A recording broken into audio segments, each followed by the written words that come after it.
بسم اللہ الرحمن الرحیم۔ السلام علیکم۔ امریکہ نے پاکستان میں کورونا کو روکنے کے لیے مزید $60 لاکھ امداد کا اعلان کیا ہے۔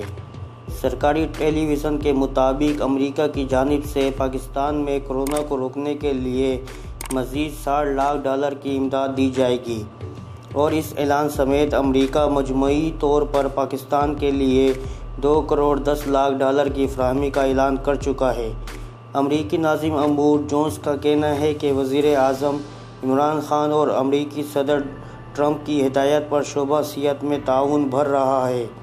ہم مل کر کورونا وائرس پر قابو پائیں گے۔ امریکی ناظم امور نے پاکستانی عوام کو عید کی مبارکباد دیتے ہوئے کہا ہے کہ پاکستانیوں کی سخاوت و ایثار سے ہمیشہ متاثر ہوا ہوں۔